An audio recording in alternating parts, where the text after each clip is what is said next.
अंत तक सत्य का साथ नहीं छोड़ा। सुकरात को जहर दिए जाने के एक दिन पहले उनके मित्र व शिष्य उनसे मिलने पहुँचे।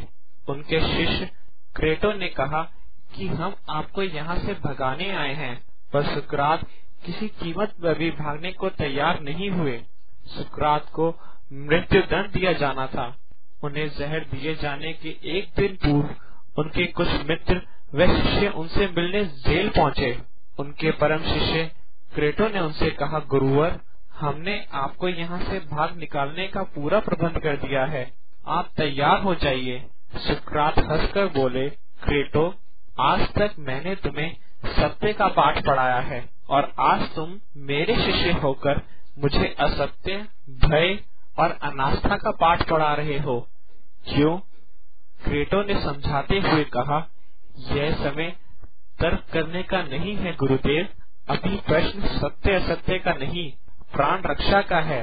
सुकरात ने उसी दृढ़ता से कहा, मेरे प्राणों के मोह में तुम यह भी भूल गए कि सत्य मुझे प्राणों से भी प्यारा है। मुझे मृत्यु दंड सुनाया गया है और अब मैं उससे भागकर सत्य से मुंह कैसे मोड़ लूं? क्रेटो ने तर्क किया, आपको दिया जाने वाला मृत्यु दंड भी तो असत्य है, उसका कोई कारण नहीं है।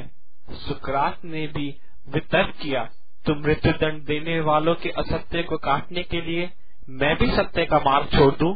नहीं क्रेटो, मेरे भाग निकलने पर भगवान भले ही मुझे क्षमा कर दे, पर इतिहास मुझे क्षमा नहीं करेगा और देश का इतिहास ही मेरा भगवान है। तुम जाओ।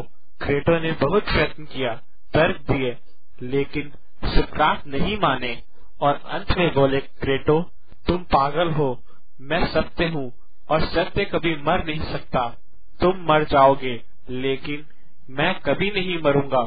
वर्षों बीत गए, लोग सुकरात को जानते हैं, किंतु क्रेटो को नहीं। वास्तव में सत्य को अपने आचरण में जीने वाले लोग धरती पर ना सही, किंतु इतिहास में अंत तक जीवित रहते हैं।